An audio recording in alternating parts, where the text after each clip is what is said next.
19 a 20. Informativo de cierre. Conducción, Guillermo Ameixeiras. Producción, Sofía Martínez. Informativo de cierre.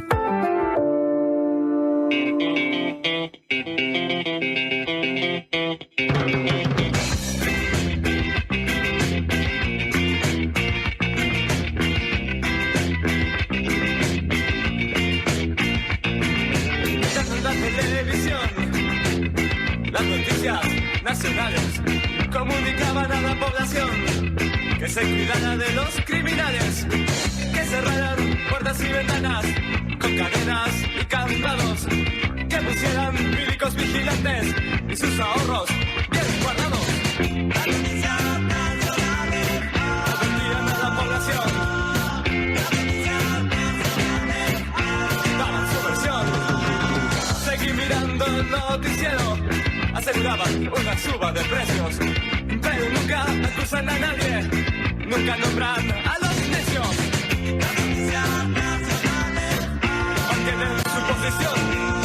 Las noticias nacionales sirven a la explotación.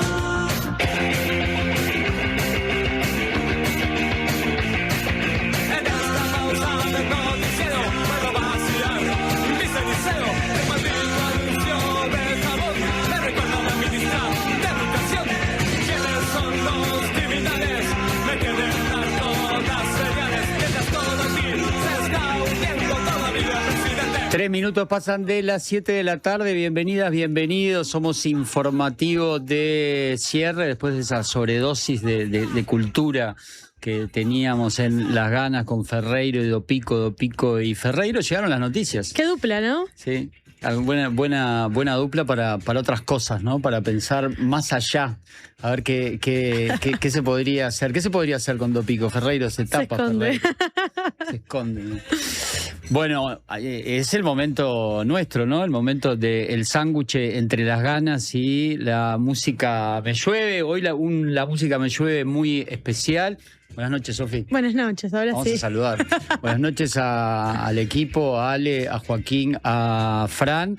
Bueno, es un buen momento para recordar, ya lo venían hablando, falleció Daniel Melingo, el músico y compositor argentino, el integrante de Los Abuelos de la Nada, de los Twists, de Lions in Love, que después tuvo ese vuelco en su carrera hacia el tango, y construyó todo un sendero ahí impresionante, con discos impresionantes.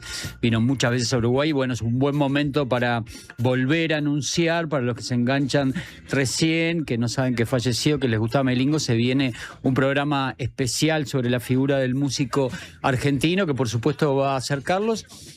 De todas maneras, nosotros vamos a deslizar, vamos a meter algunos, sonará en algún momento alguna cosita de Melingo en este informativo de cierre. Bueno, hoy un programa con un Marcelo Pereira, por ejemplo, que viene con su columna. Como cada martes y jueves. Exactamente, su columna de hoy en la diaria, en la contratapa del diario, se llama La política en el tren fantasma. Y bueno, de alguna manera recoge acontecimientos que sucedieron en estos 3 meses. Estos 3 meses que estamos por cumplir como combo de la Diaria Radio. Si bien el proyecto La Diaria Radio ya existe desde el año pasado, existía con la mañana de la Diaria y no con esta programación y con 3 emisoras transmitiendo en vivo por aire, la 90.9 en Colonia, la 97.9 en Montevideo y la 102.5. Y bueno, Marcelo hace un raconto y le busca una vuelta para hablar de un montón, cuando empezás a repasar un montón de hechos y cómo la agenda va aceleradísima y el tema que estás conversando hoy, que parece súper importante, mañana ya se olvidó. Y ya pasás a otro tema y a otra polémica, allí estará el análisis. Y hay polémica en estos momentos en la conferencia de Marcelo Bielsa. Está hablando el señor. Está hablando Bielsa, despidiéndose de la selección uruguaya, una conferencia que arrancó a las 6 de la tarde, van 1 hora 6 minutos. Creo que le hicieron 3 preguntas a Bielsa en esa hora. Es un hombre que se toma su tiempo, su desarrollo. Sí, Piensa y deja muchas cosas, es súper interesante. Si sos medio enroscado con el fútbol, es para mí es un placer escucharlo hablar. Estuve pispeando un rato. La Diaria tiene un periodista allí en la conferencia. Hablamos de Mauricio Paniza, que salió de ver y de comentar hoy, por ejemplo, que ya está colgado el resultado entre Noruega y Costa de Marfil. Noruega clasificó, le ganó a Costa de Marfil 2-1, se fue corriendo para la conferencia. Y vamos a intentar, si llegamos durante el transcurso de este programa, a el momento en que termine la conferencia de prensa de Bielsa, a tener un resumen de lo que va a anticipar, de lo que Mauricio va a escribir para el diario. Así que bueno, un programa con mucho contenido y mucha noticia. Exactamente, como siempre. Siempre tenemos muchas noticias acá. Y un teléfono. Y tenemos un teléfono al que nos pueden escribir, nos pueden mandar mensajitos que prometemos intentar leer. En cualquier caso. En cualquier caso vamos a intentarlo. 099-891-888. Nos pueden mandar un mensajito y comunicarse con nosotros. Muy bien, a las 19:08 entonces, momento de las noticias nacionales en Informativo de Cierre. Titulares.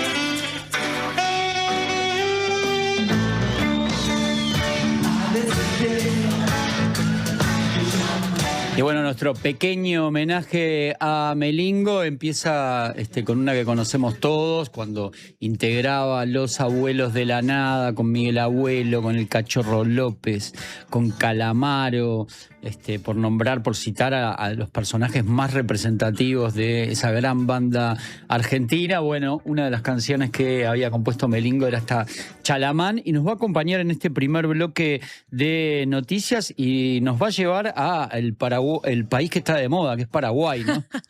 Está de moda porque ganó, le ganó. Y ganó, y hoy todo el mundo hablaba de Paraguay y se sentía un poco paraguayo. Y sí. No sé. Bueno, viste que hay muchos países, personas de otros países que confunden un poco Uruguay-Paraguay, como que el Guay ahí nos une, así que bueno. Tal cual, pero no. Quedamos afuera nosotros, pero siguen ellos. Siguen ellos, es otro país y se está realizando la cumbre del Mercosur y Uruguay asumió la presidencia pro tempore del organismo comercial sudamericano. Orsi entonces tomó el mando del Mercosur y anunció una agenda de modernización del bloque. El presidente Yamandu Orsi asumió este martes la presidencia pro tempore del Mercosur y afirmó que Uruguay trabajará por un bloque más moderno, más dinámico y más abierto al mundo. Según informó la Diaria, el mandatario sostuvo que el desafío será consolidar los acuerdos comerciales y convertirlos en crecimiento, inversión y empleo para los países miembros. Orsi destacó que el acuerdo con la Unión Europea representa un punto de inflexión para el Mercosur y anunció que durante la presidencia uruguaya se impulsará su implementación, además de avanzar en las negociaciones con Canadá, Emiratos Árabes Unidos, India, Vietnam y Japón. También señaló que se priorizará la integración fronteriza y la modernización de los controles para facilitar el tránsito de personas y mercaderías. El presidente también planteó fortalecer la coordinación regional contra el crimen organizado, promover acuerdos para proteger a las mujeres en situación de violencia de género y combatir la trata de personas. Además, anunció que Uruguay impulsará iniciativas de integración educativa con foco en la inteligencia artificial aplicada a la educación. Vamos a escuchar parte de su mensaje, sus palabras, cuando abría con el discurso y asumía la presidencia entonces del Mercosur. Recibimos un Mercosur que ha dado pasos importantes y ahora nos toca consolidarlos. Lo haremos reafirmando los principios que sostienen este proceso de integración: la democracia, los derechos humanos, las libertades fundamentales y el Estado de Derecho. No son valores accesorios, son la base de la confianza que hace posible la integración. Así lo establece el Protocolo de Ushuaia. En ese espíritu quiero expresar la solidaridad del Uruguay con el gobierno y el pueblo de Bolivia frente a la compleja situación que han atravesado.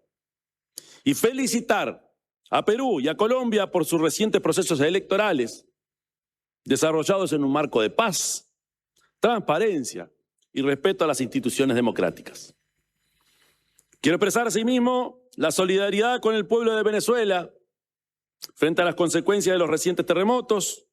Acompañamos con profundo pesar a las familias de las víctimas y a todas las personas afectadas por esta tragedia. En momentos como este, la solidaridad entre nuestros pueblos adquiere un mayor valor aún. Y es bueno reconocer que en esta mañana las autoridades de gestión de riesgo de nuestros países de Mercosur se reunieron para coordinar acciones conjuntas para el envío de ayuda y algunas decisiones han sido fundamentales. Dejamos el Paraguay, entonces dejamos al presidente de la República y nos venimos a la polémica de esta semana que no se apaga todavía. Vamos a ver cuando hablemos con Marcelo de la política en el tren fantasma, como se llama su columna, si esta de los blindados va a entrar. Y miren esta vuelta de tuerca. El Ministerio del Interior busca otros blindados del Ejército para los patrullajes en Montevideo. Vamos a ampliar esta noticia. El Ministerio del Interior procura que el Ejército ceda otros vehículos blindados para los patrullajes previstos en barrios de Montevideo, ya que considera que los primeros ofrecidos, los RPZ Cóndor, no son los más adecuados para las tareas policiales. Según informó el Observador, las autoridades entienden que estos vehículos tienen escasa visibilidad lateral y no ofrecen las mejores condiciones operativas. Ahora, lo que entiendo yo, que esos vehículos ya arribaron a Montevideo desde tus pagos, desde la Escuela Mecánica de la Armada de Florida, un cuartel que hay ahí en la capital del departamento de Florida. Así que es medio como inentendible, ¿no? Claro. Que no mandaron a nadie antes a mirar a ver si servían o no. Pero bueno. En esta vuelta de tuerca y de acuerdo a lo que informa el Observador, entonces la policía transmitió su preferencia por los blindados, los originales, los Mamba MK7 donados por Estados Unidos, aunque su cesión requiere una autorización formal de ese país. Mientras tanto, Interior busca acelerar el préstamo de los Botnik de origen ruso, que considera una alternativa más conveniente que los Cóndor, aunque también presentan algunas limitaciones. El convenio entre los Ministerios del Interior y Defensa prevé la cesión de hasta 12 blindados por un plazo inicial de 6 meses. Antes de que comiencen a operar, los efectivos deberán recibir capacitación específica y los vehículos serán conducidos por policías o por militares que pasen en comisión bajo la órbita del Ministerio del Interior. Y bueno, sobre este tema, hoy estuvo el legislador del Partido Nacional, Pablo Abdala, que habló de varias cosas, pero entre ellas cuestionó el liderazgo del ministro Negro y Cipolna. Además, en la misma noticia ya metemos a 2 actores de hoy que estuvieron hoy en la mañana de La Diaria. Planteó dudas sobre los blindados a los cuales nos estábamos refiriendo, ¿no? El diputado nacionalista Pablo Abdala cuestionó la conducción del Ministerio del Interior, Carlos Negro, y afirmó que fue el último nombre que se conoció del gabinete de Orsi porque prácticamente se llegó a él por descarte, expresó. Según informó La Diaria, el ex subsecretario del Interior sostuvo que al gobierno le falta un liderazgo contundente en materia de seguridad, aunque aseguró que apoyaría el convenio para utilizar vehículos militares si se envía al Parlamento. Abdala hoy en Panorama Informativo señaló que los blindados pueden servir como una herramienta de protección para las policías, pero advirtió que no resolverán por sí solos los problemas de seguridad. Además dijo que una decisión de este tipo requeriría legislar. Creo que no ha procesado adecuadamente este planteo. Creo que además no lo termina de resolver legalmente, porque efectivamente creo que una solución de este tenor requiere ley. No estamos simplemente frente a la transferencia definitiva o transitoria de bienes, en este caso muebles, es decir, de vehículos, de un inciso del presupuesto al otro, sino que estamos frente a una solución más compleja, porque esos blindados que se van a transferir en el marco de un comodato, de un préstamo de uso del Ministerio de Defensa al Ministerio del Interior, además contempla el convenio la posibilidad o la alternativa prácticamente segura de que intervengan funcionarios militares, tripulando esos vehículos, conduciéndolos, y eso, solo eso, a mi juicio, requiere ley, porque es la participación de militares en la función policial, más allá de que el liderazgo o la gestión esté a cargo del Ministerio del Interior. Eso nadie lo discute. Y el tema siguió hoy en la mañana, y en la mañana de la diaria estuvo Patricia Noy, que es la presidenta del Sindicato Policial Nacional, el Cipolna. Manifestó que los vehículos pueden brindar mayor resguardo a los efectivos, aunque puso en duda su utilidad para el patrullaje cotidiano por su tamaño y escasa visibilidad, lo que comentábamos recién de esos RPZ Cóndor, y eso que decía algunos funcionarios del Ministerio del Interior sobre los primeros vehículos que pasarían de defensa a interior. Además, sostuvo que los blindados deben ser operados únicamente por personal policial y no por militares debido a las diferencias en funciones y responsabilidades. De esto que vamos a hablar ahora, hablábamos ayer con el legislador del Frente Amplio, Mariano Tucci, cuando hablábamos del proyecto de ley de rendición de cuentas y de una de las últimas noticias que se conocía al respecto, que tenía que ver con el Instituto Nacional de Colonización. El Instituto Nacional de Colonización asegura que la quita de $10 millones en la rendición de cuentas no va a impactar en su funcionamiento. Hoy ingresará al Parlamento el proyecto de ley de rendición de cuentas que incluirá reasignaciones de gastos entre las distintas reparticiones del Estado, con el propósito de destinar mayores recursos a las prioridades fijadas por el gobierno, que son infancia, situación de calle, seguridad y educación. Uno de los organismos que perderá recursos será el Instituto Nacional de Colonización, según informó el Observador y confirmó la diaria con fuentes del gobierno. Se trata de una reasignación de 433 millones de pesos, unos $10 millones. A través de las reasignaciones, el gobierno pretende aumentar el presupuesto, por ejemplo, de la educación. En concreto, para la ANEP se plantea un refuerzo de 300 millones de pesos, alrededor de $7 millones.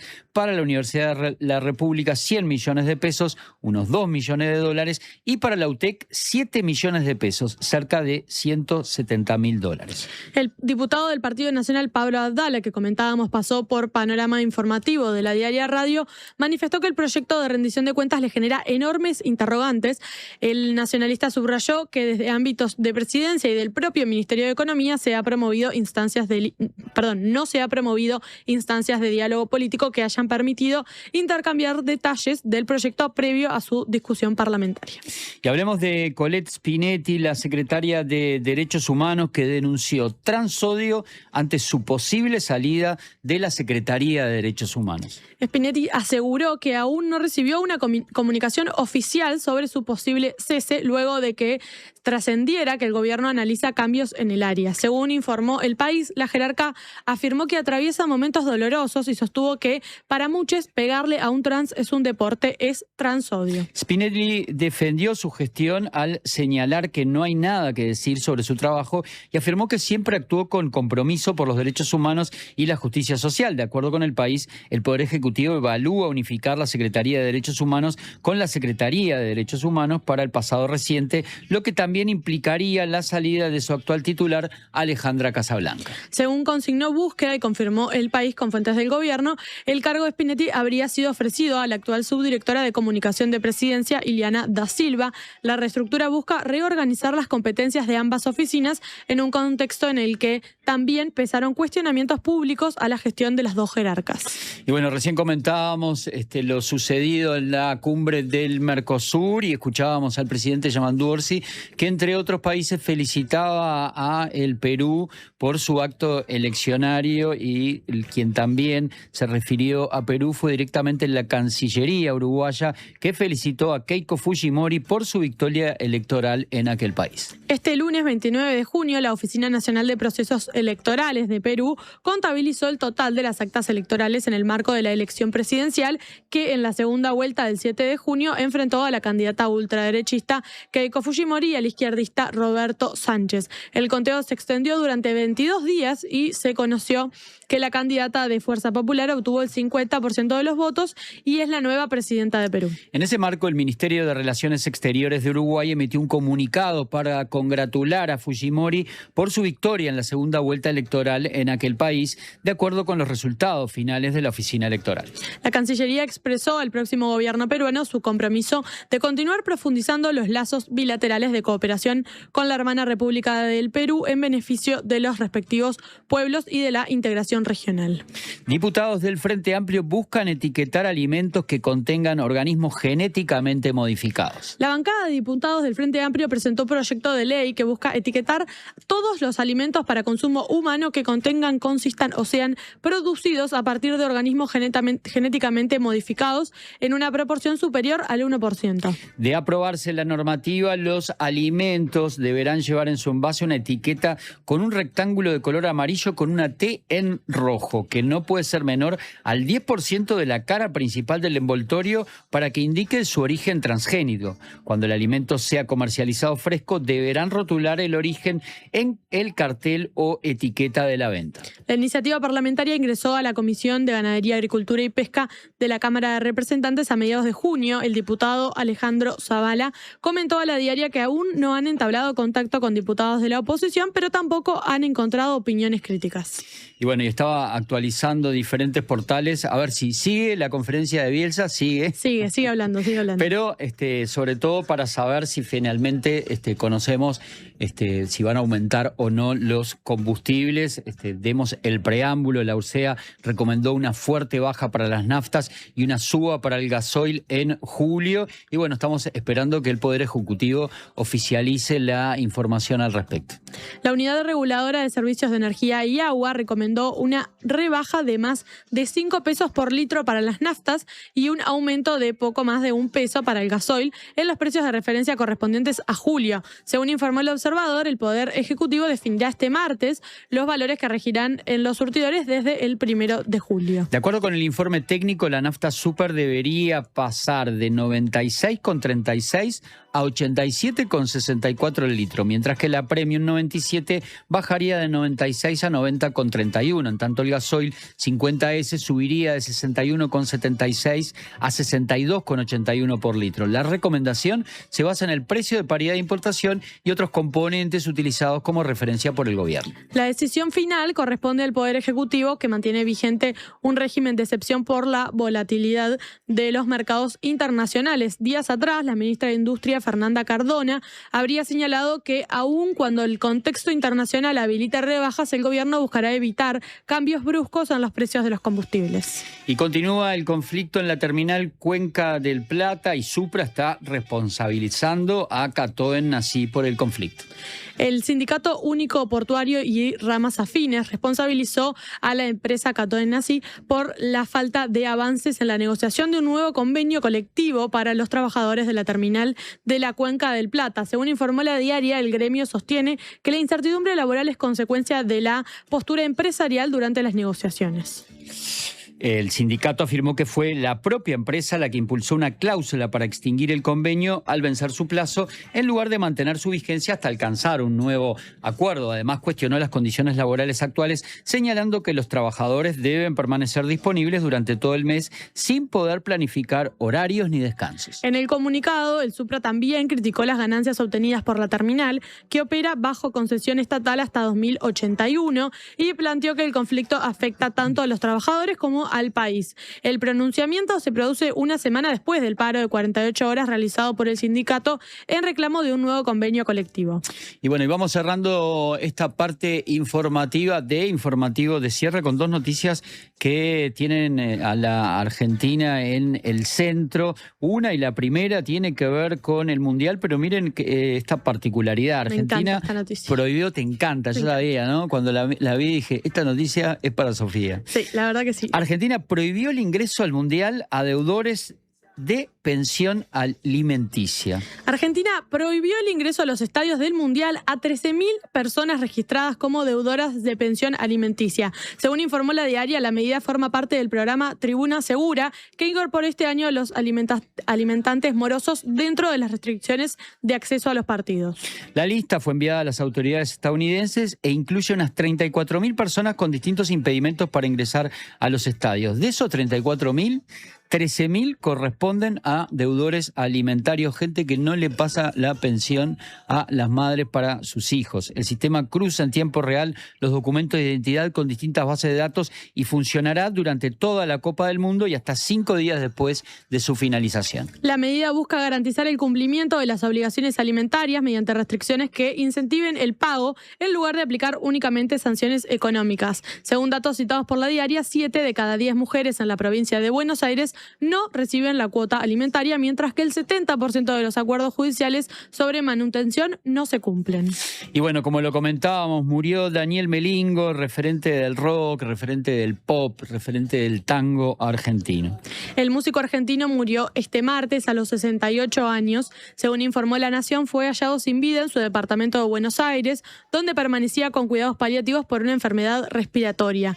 Tenía previsto presentar en septiembre una nueva versión de su emblemático disco Tangos Bajos. Melingo fue una de las figuras destacadas del rock argentino de los años 80, como integrante de Abuelos de la Nada, fundador de Los Twist, banda con la que compuso algunos de sus mayores éxitos. Más adelante desarrolló una reconocida carrera solista y encontró en el tango el género que marcaría su trayectoria artística durante las últimas décadas.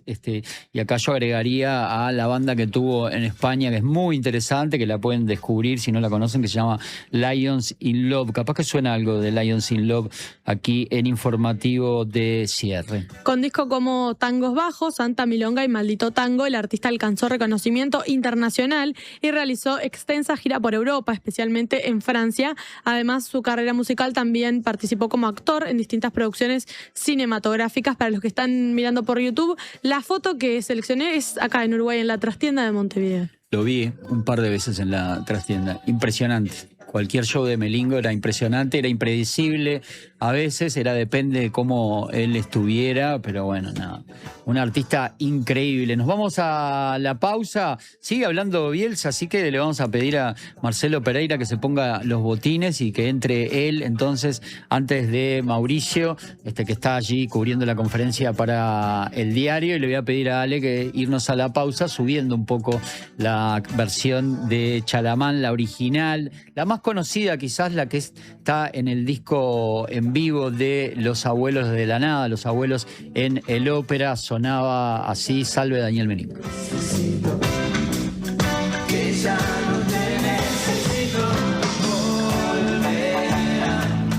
volverá, yo deseo,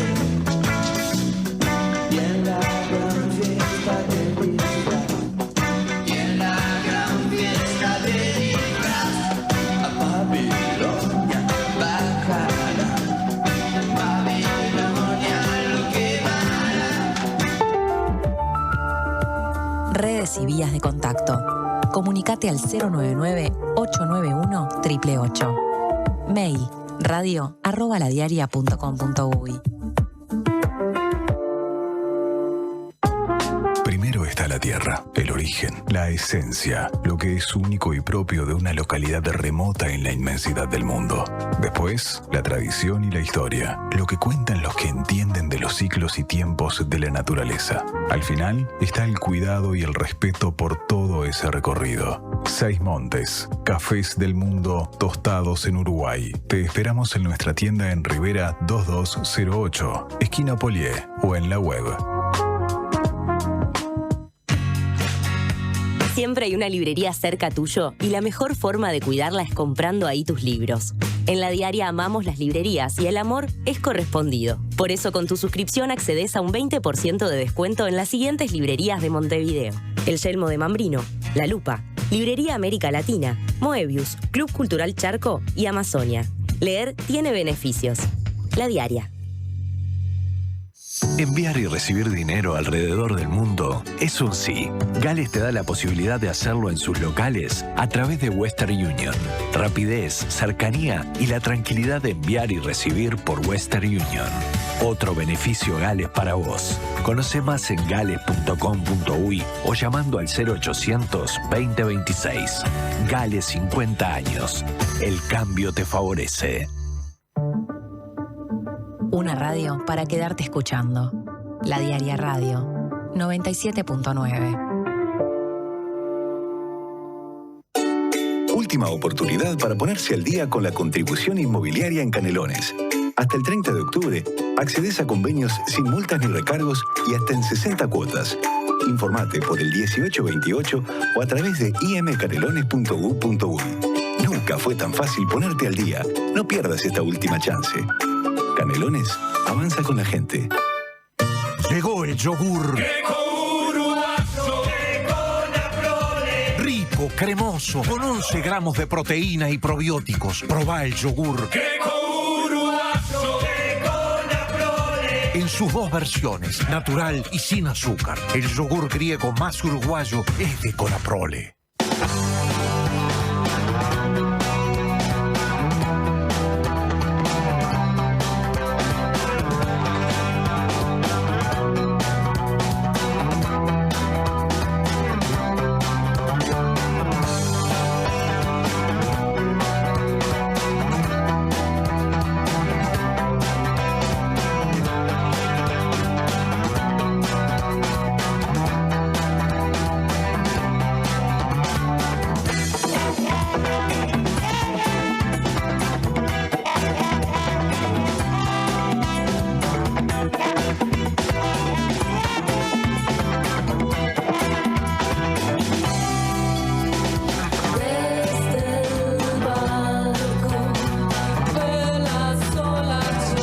Sí, 32 minutos. Esto sí que suena ahora, es Lions in Love, la banda que Melingo tenía en España. Melingo que pasó primero por Toreros Muertos en España y después se integró a Toreros Muertos y después formó su banda, su proyecto en España antes de regresar a Buenos Aires y ahí sí meterse en el mundo del tango. Buenas noches, Marcelo. Buenas noches. ¿Cómo te llevabas con Melingo? No lo tengo demasiado escuchado. En realidad, tengo más escuchado a gente tipo Mederos, que pasó, más bien se acercó al rock desde el tango, que era el camino inverso, pero... ¿Te gusta el tango? Me gusta algunas cosas de tango. Me gusta mucho, por ejemplo, Troilo con Grela, ese tipo de tango medio de cámara. No tanto la orquesta típica con el cantante. Me gusta Piazzolla. Claro. No tengo una gran cultura tanguera tampoco. Sí, no, yo tampoco, pero Melingo como que acercó a mucha gente que veníamos del rock, hizo que nos metiéramos quizás antes en el mundo del tango, esa cosa que te dicen que el tango te llega a determinada edad y te espera. Bueno, nosotros ya estábamos en edad hace rato con Marcelo de ingresar en el maravilloso mundo del tango, pero bueno, Melingo tenía esa particularidad, ¿no? Con un lenguaje adaptado al lenguaje del arrabal, pero con unas temáticas muy cercanas para gente que capaz que no venía del mundo del tango, ¿no? Así que por demás interesante. Bueno, no se pierdan, no vamos a hablar de Melingo más, no vamos a hablar más en este espacio, no se pierdan la música Me Llueve. Carlos le va a dedicar todo el programa, tuvo que cambiar de golpe ante la noticia del fallecimiento, así que en minutos van a tener un raconto y van a poder escuchar varios aspectos de la carrera artística de ese gran artista que nos dejó el señor Daniel Melingo. Pero nos vamos a meter en la columna de Marcelo. Le voy a pedir a Joaco que me la ponga. Ahí está, para los que están mirando la transmisión en YouTube, la política en el tren fantasma. Y bueno, ahí se ven la genial ilustración de Federico Murro, ese carrito del tren fantasma que tiene algo me hizo acordar a los dragones chinos de alguna manera, ¿no? Sí. Está impactante.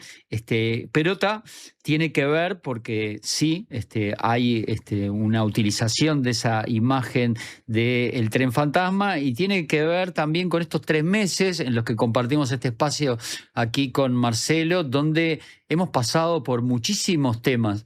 Y el centro de esa columna es también muchas veces esos temas que aparecen y nunca se llegan a instalar. Aparecen y desaparecen, y a la columna siguiente muchas veces estamos dando vuelta a la página rápidamente porque surgió una nueva polémica.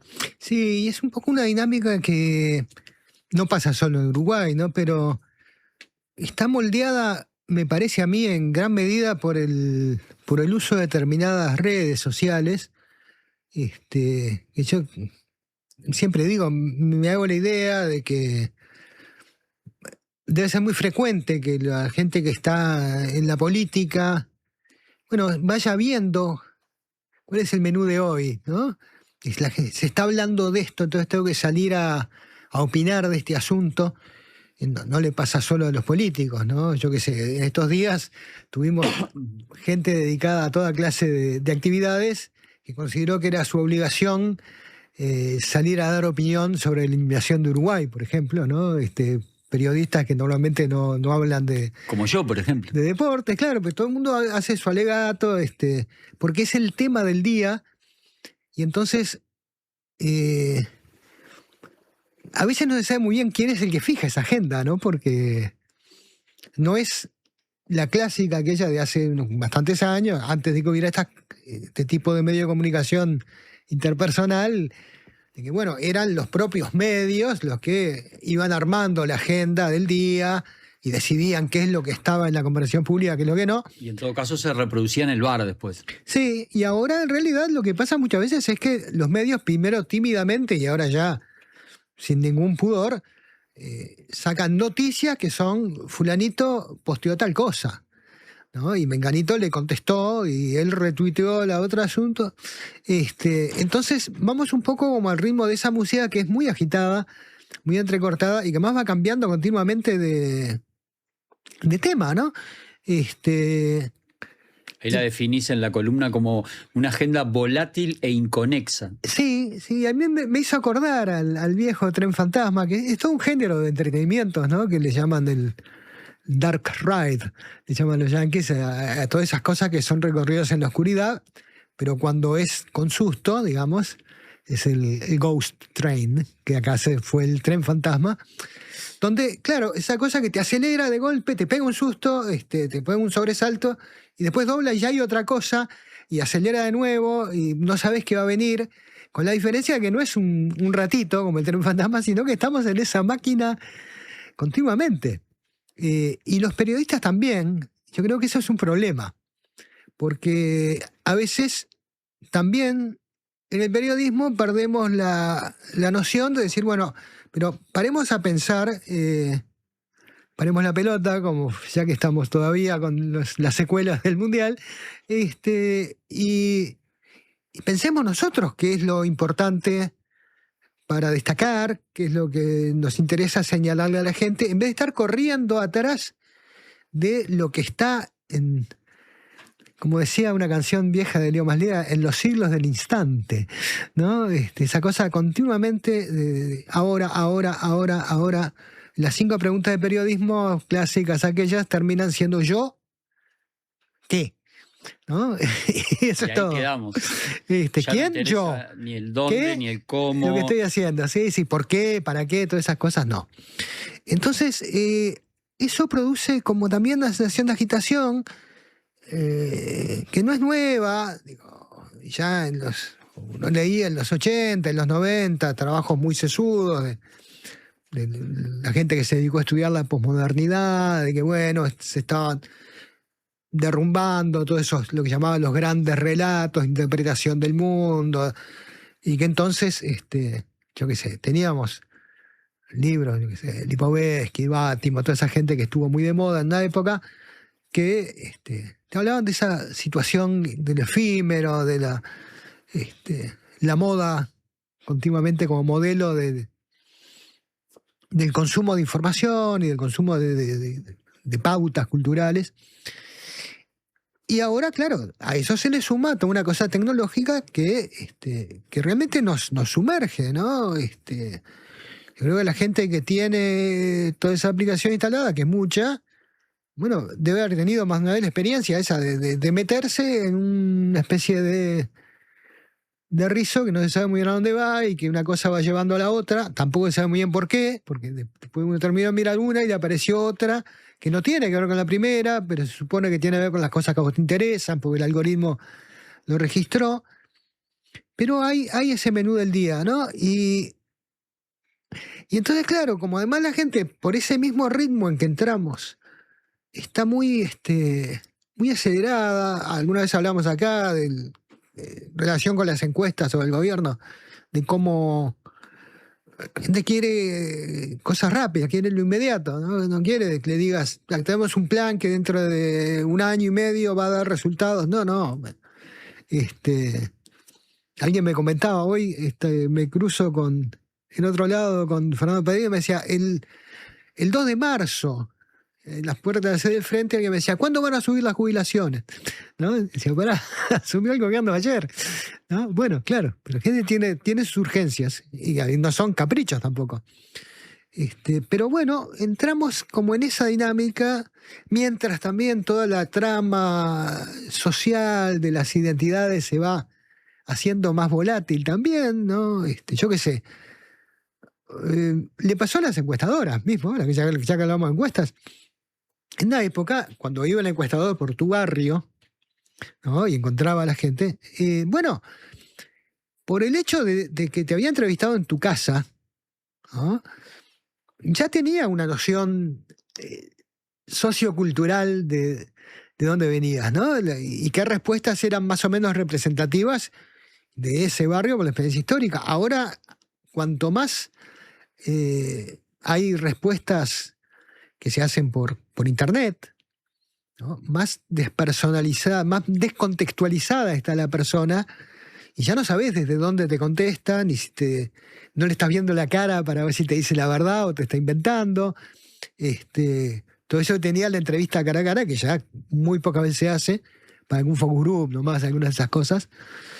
Entonces, también de repente un tipo vive en Sayago, pero vía redes sociales la puerta al mundo la tiene, no sale de la casa, pero la puerta al mundo la tiene adentro de la casa, en la pantallita, y de repente está muy arraigado en una serie de vínculos con gente de otros países, con una temática que le interesa, que no es la de su barrio, ni la de sus pares cercanos, ni de repente la de su familia. Todo eso se va también como disolviendo del aire, ¿no? Las cosas sólidas. Y bueno, se junta todo esto y entramos en la máquina realmente, en una máquina que además no programamos nosotros. Sí, y hay como una sobrereacción en base a muy poca información muchas veces, ¿no? A la primera frase que se conoce no hay una profundización en los detalles ni nada, sino se opina en base a el primer título y más nada. Está lleno de gente que comenta en las redes a partir del título de la nota y no la leyó. Leyó mal de estos una tiempos, frase, ¿no? claro.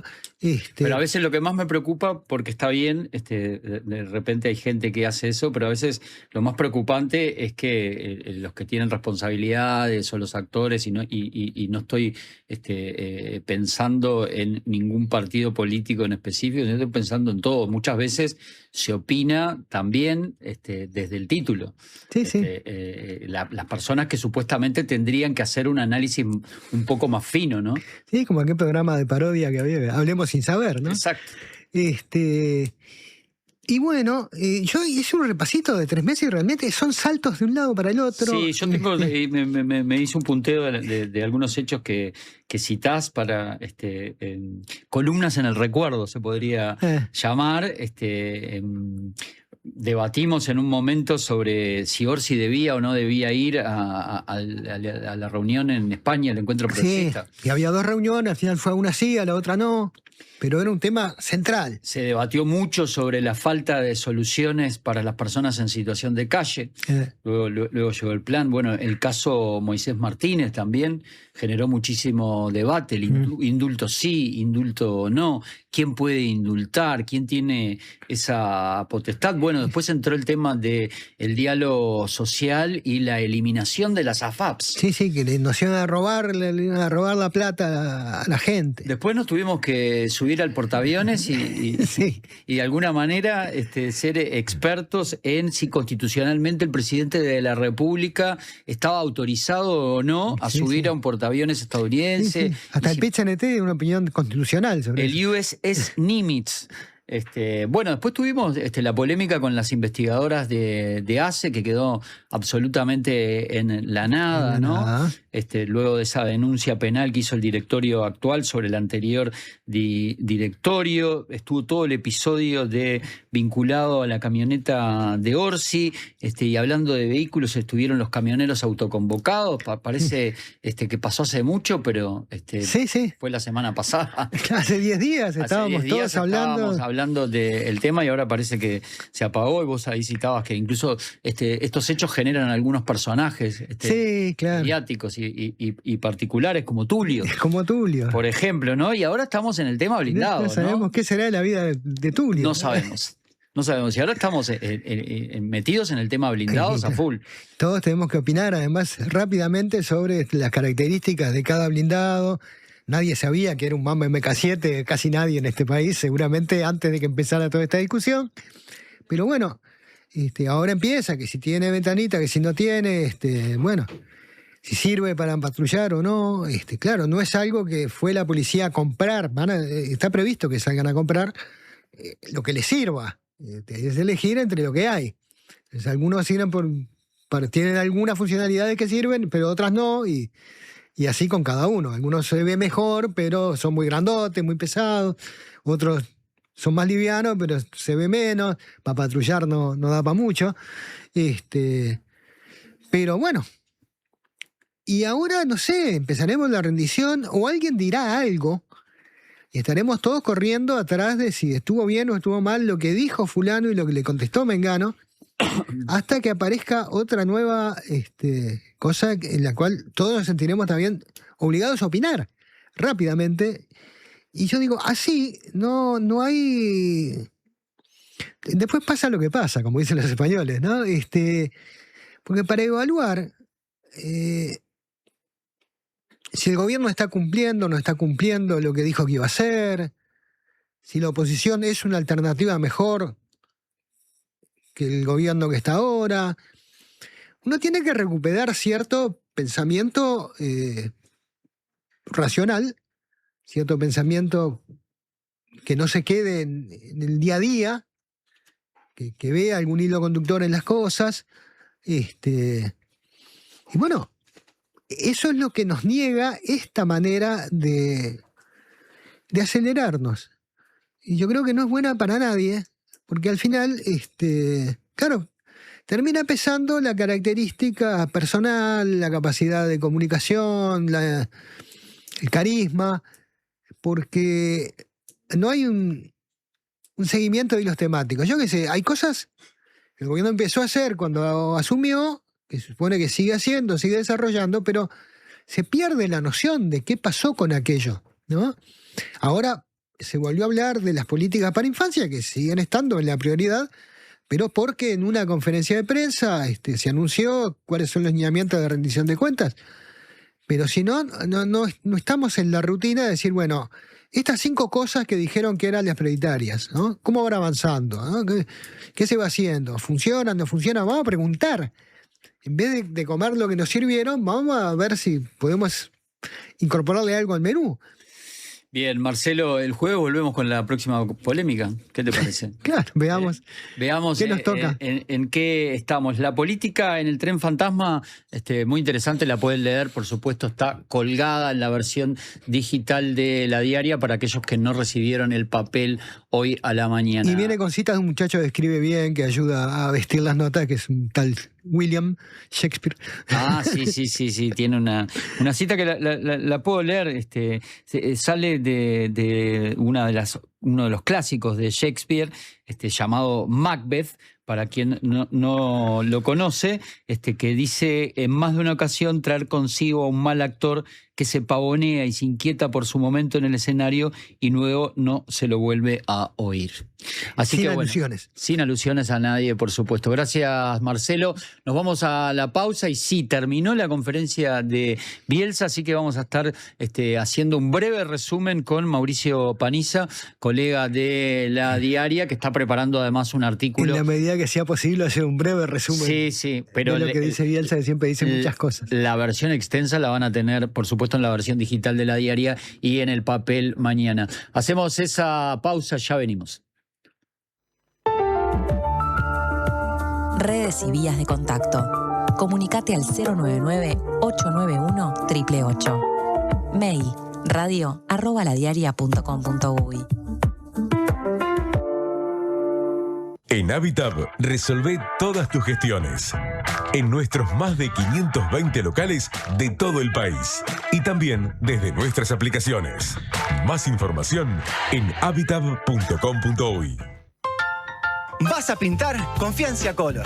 La marca de pinturas que más crece en Brasil y en Uruguay tiene el producto indicado para vos. La calidad que necesites al precio justo. Si vas a pintar, confía en Ciacolor.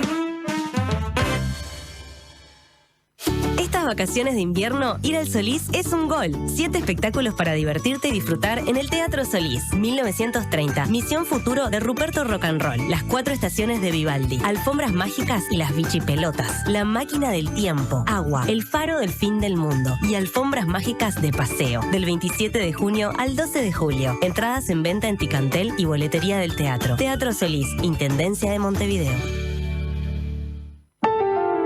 Estás escuchando una radio que te pertenece. La Diaria Radio 97.9. Por acá Gerardo Dorado, el alemán, les quiero contar que este 26 de julio nos vamos a estar presentando con la banda. Los esperamos a todos. Yo quién sería, Auditorio del Sodre. 26 de julio, nos vemos ahí. Las entradas están en Ticantel y en la boletería de la sala. Este año viajá por Uruguay de punta a punta con Red Pagos. Participá y ganá una escapada para 2 personas, todo incluido. Desde Artigas hasta Montevideo. Vos elegís el destino. Registrate en ganarestamacerca.com.uy y suma chances pagando en locales de Red Pagos o en Mi Red Pagos. Red Pagos, más cerca. Ver bases y condiciones en ganarestamacerca.com.uy. En la edición de junio de Le Monde Diplomatique Uruguay, el plan de Estados Unidos para la inteligencia artificial que preocupa al Vaticano. En el mundo, la crisis de la izquierda y el auge del Islam en Indonesia, el naufragio maliense y la revancha argelina tras el Brexit. ¿Se unirán las Irlandas? En la región, Perú vuelve a partirse en dos, un nuevo cerco indio en Bolivia y las conquistas y reveses del gobierno de Petro impactan en la segunda vuelta en Colombia. Además, la incidencia de Israel en la política de Alemania y de Eslovenia con el marco de la limpieza étnica en Palestina. Suscríbete en lemonde.uy y recíbelo en tu casa. Le Monde Diplomatique, la diaria.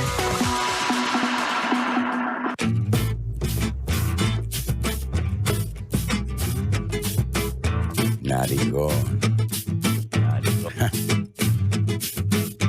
Narigón, carajo. Viejo y peludo nomás.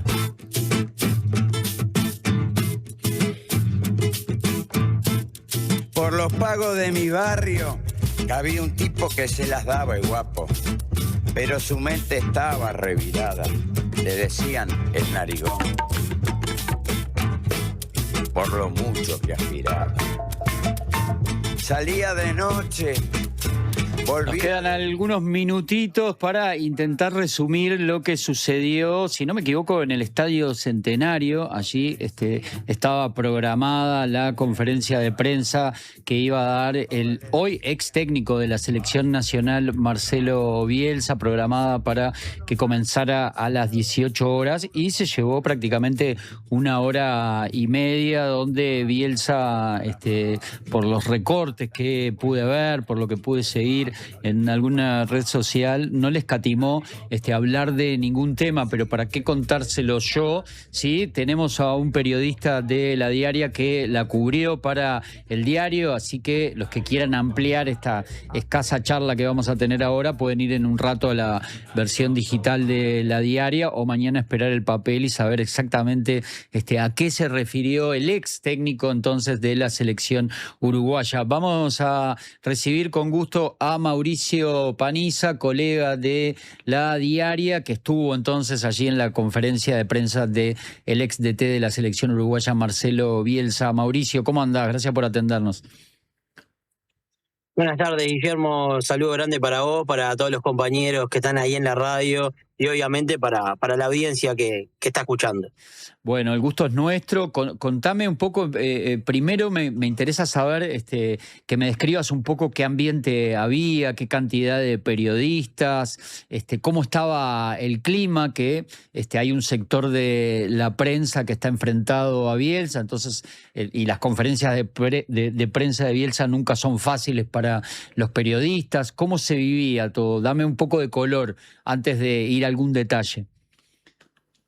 Sí, mirá, lo primero que me llamó la atención cuando llegué al Estadio Centenario es que había una camioneta del Pago enfrente a la Tribuna América, enfrente al ingreso, y también una especie eran 4 o 5 policías en el ingreso, algo que no suele ser normal en las conferencias. Esto obviamente no creo que sea nada que haya dispuesto Bielsa, sino que quizás había algún tipo de temor porque la gente o el público se acercara a un encuentro que era de público conocimiento y que lo había usado la propia AUF. Fue lo primero que me llamó la atención porque es algo que no suele pasar en este tipo de eventos, donde prácticamente no hay seguridad alguna, más allá de alguna seguridad de guardia privada que pueda haber. Cuando ingresé al Estadio Centenario vi que no se necesitaba ni mucho menos todo eso que estaba dispuesto. El ambiente fue calmo en general, tanto en las preguntas de los periodistas, en el ambiente que había. Estaba sala llena, fue en la sala de conferencias del Estadio Centenario, donde se suelen realizar las conferencias de prensa post partido en cualquier encuentro que se juega aquí. Estaba llena, había muchos periodistas. De hecho, la cantidad de preguntas que estaban dispuestas se cortó un poquito antes la conferencia porque ya había sido extremadamente larga, como bien decías tú, 1 hora y media de conferencia de prensa, y si no me equivoco por el conteo que fui llevando y porque también era uno de los que estaba esperando para hacer mi consulta, quedaban 4 periodistas todavía por preguntar, o sea que teniendo en cuenta la duración de las respuestas, eso podría haberse estirado aún más, hasta quizás superando las 2 horas, pero creo que en general, más allá de todo ese color, se dio bastante tranquilo y Bielsa pudo explicar lo que él pretendía. Bien, ¿y qué destacaría si tuvieras que hacer, tirar un título o un par de títulos, un resumen de lo que más te quedó de lo que fueron las palabras de Bielsa, ¿no? ¿Cuáles serían tus destaques? Mauricio. Periodistas en las consultas apuntaron mucho, pero al relacionamiento con los jugadores, que fue algo que había generado un montón de suspicacia y versiones encontradas. Entonces él de primera mano abordó ese tema, explicó cada situación y llevó la relación de los jugadores al rendimiento en cancha. Él lo explicó de los números, citando cuánto corrió Uruguay en cada uno de esos partidos, en sus números y en su estadística, donde él reflejó cada respuesta que fue dando en la conferencia de prensa. Él recalcaba que Uruguay corrió más que su rival, que generó más situaciones de gol que su rival, y que si no hubiera un compromiso de los jugadores para el grupo y para el cuerpo técnico también, eso nunca hubiera sucedido. Entonces despojó cualquier tipo de problema de relacionamiento que tuviera con los jugadores. Sí confesó que hubo muchas reuniones, que él accedió a algunos pedidos de los jugadores, no solo durante la Copa del Mundo, sino también después del partido que fue amistoso y fue un poco bisagra ante Estados Unidos cuando Uruguay perdió 5-1 y que bueno, después de ahí se hicieron algunos cambios. Por ejemplo, a Bielsa le gusta entrenar con 2 grupos diferenciados. Él lo argumenta, y así lo hizo también en esta conferencia de prensa, a que eso amerita un tema de tiempo. Si entrenan 2 grupos diferenciados, la práctica puede ser más corta, que en su momento los jugadores le habían pedido entrenar todos juntos porque querían estar más unidos, tener más cercanía, y desde ese lado él accedió a ese pedido y se hizo práctica con todo el plantel. También que en las reuniones él brindaba mucha información y que los jugadores fueron pidiendo que esa información llegara más segmentada y que alguna era innecesaria, sobre todo en el análisis de los rivales. Él también lo hizo. Entonces, bueno, también aclaró ese tema que se había hablado mucho de las reuniones de los jugadores, donde sí fue tajante, fue al mencionar que jamás en esas reuniones jugadores le pidieron un cambio de táctica, que de haber sido así hubiera hablado mal de los jugadores y que él tampoco lo hubiera aceptado, pero dejó claro que no había sucedido eso. Eso como algunos ejes de la polémica que se había instalado en los últimos días, lo mismo con la situación de Fernando Muslera, que tuvo fiebre el día anterior y no el día del partido, a decir del entrenador, que también contó que quien sí tuvo fiebre fue Federico Viñas y que estaba con algún dolor corporal y por eso no fue titular en el último partido, sigue entrando Darwin Núñez. Un poco contó la situación de Viñas para explicar que si Muslera hubiera estado afectado por el mismo síntoma no lo hubiera colocado dentro de la oncena titular, y obviamente volvió a aclarar que quien pidió el cambio en el entretiempo fue el propio golero Muslera, poniendo el equipo por encima de lo suyo personal. Y bueno, después también habló y volvió a a decir por qué él consideraba que no le había dejado nada al fútbol uruguayo, y a mí una de las frases que me quedó resonando, que ahora no la tengo textual, pero algo así como que cada vez que él habló sintió que no era interés por la parte de lo que lo escuchaba en cuanto a los estamentos del fútbol uruguayo. Él dijo que ningún estamento, al hablar o al mostrar sus conocimientos, sintió que se lo escuchaba por interés, y por eso consideraba que no había dejado nada al fútbol uruguayo, que fue también una de las frases que había quedado resonando en la última conferencia tras la derrota con España y la eliminación del Mundial.